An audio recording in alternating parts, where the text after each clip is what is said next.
અવિશ્વાસનો પ્રસ્તાવ અથવા તો અવિશ્વાસની દરખાસ્ત અત્યાર સુધી એવું માનવામાં આવી રહ્યું હતું કે જેટલી જગ્યાઓ પર કોંગ્રેસ શાસિત પાલિકાઓ હોય અથવા કોંગ્રેસ શાસિત કોઈ જગ્યા હોય ત્યાં સૌથી પહેલા અવિશ્વાસની દરખાસ્ત અથવા અવિશ્વાસ મૂકવામાં આવતો હતો।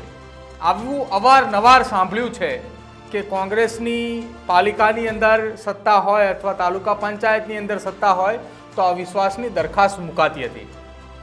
ગુજરાતની અંદર એક તરફ ભારતીય જનતા પાર્ટીની સરકાર છે અને એ જ ભારતીય જનતા પાર્ટીની સરકાર છેલ્લા કેટલાક સમયથી ઉત્સાહ અને ઉજવણી કરી રહી છે, કેમ કે ગુજરાતની અંદર 156 સીટો વિધાનસભાની અંદર આવી, ત્યારબાદ જે ગઢ હાર્યા હતા એ ગઢ પણ જીત્યા।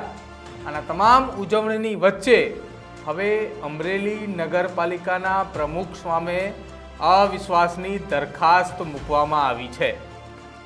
અમરેલી પાલિકાના 17 સદસ્યોએ પાલિકા પ્રમુખ સામે અવિશ્વાસની દરખાસ્ત મૂકી છે અને આ અવિશ્વાસની દરખાસ્ત મૂકતાની સાથે જ દક્ષિણ ગુજરાત નહીં પરંતુ સમગ્ર ગુજરાત આ અવિશ્વાસની દરખાસ્ત મૂકતાની સાથે સૌરાષ્ટ્ર નહીં પરંતુ સમગ્ર ગુજરાતની અંદર ભારતીય જનતા પાર્ટીની અંદર હાહાકાર મચ્યો છે।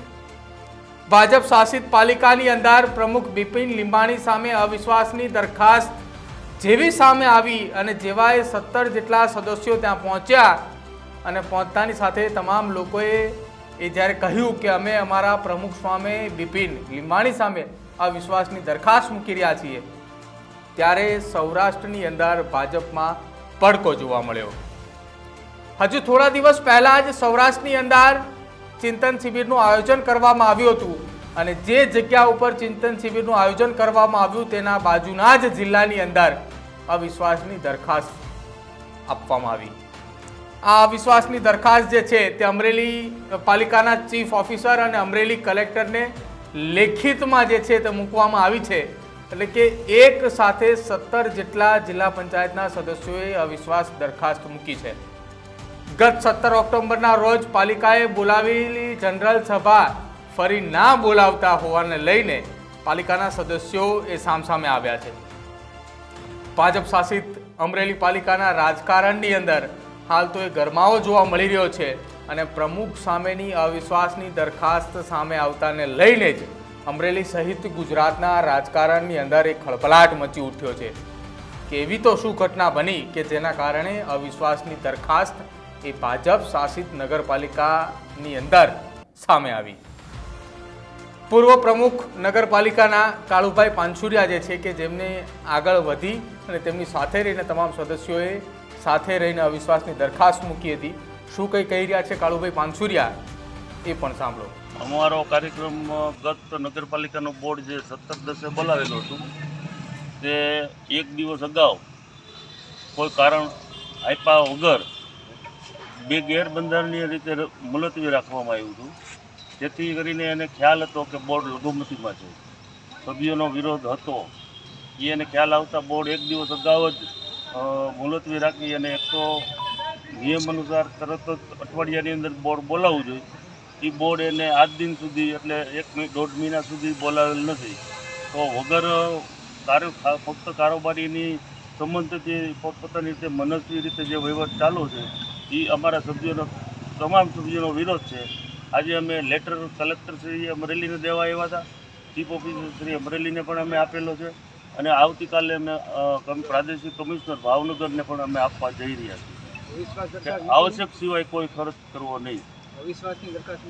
અવિશ્વાસની દરખાસ્ત પણ અમે મૂકી છે ચીફ ઓફિસર શ્રી પાસે, કલેક્ટર શ્રી પાસે અને આવતીકાલે ભાવનગર ખાતે પણ અમે અમારી અવિશ્વાસની દરખાસ્ત રજૂઆત કરવાના છે।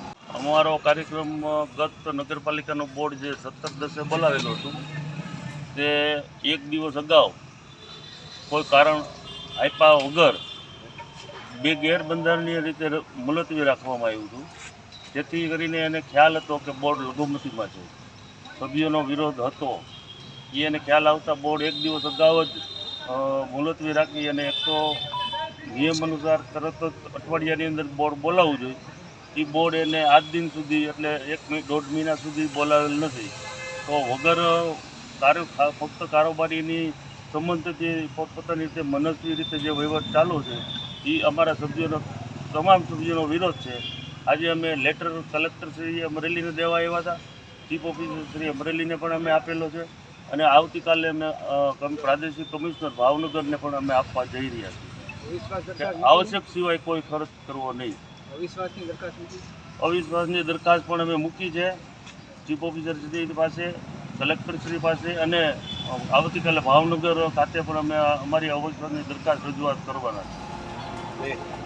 તો એક તરફ પંચાયતથી લઈને કેન્દ્ર સુધી ભારતીય જનતા પાર્ટીની સરકાર, અને એ જ સરકારની અંદર જો નગરપાલિકાની અંદર પડકો જોવા મળે તો એવું લાગે કે ગુજરાતની અંદર ભારતીય જનતા પાર્ટી જે દાવાઓ કરી રહી છે કે સબ સલામત છે, એ સબ સલામતના દાવાની વચ્ચે ભારતીય જનતા પાર્ટી શાસિત નગરપાલિકા જ એ સલામત ન હોય તેવું લાગી રહ્યું છે.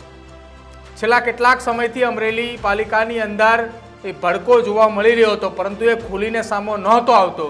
જ્યારે પણ એ ભડકો બહાર આવવાનો કોશિશ થતી હતી ત્યારે એ ભારતીય જનતા પાર્ટીના સૌરાષ્ટ્રના નેતાઓ તેને દબાવતા હતા, પરંતુ હવે એ ભડકો ખુલીને સામે આવ્યો છે.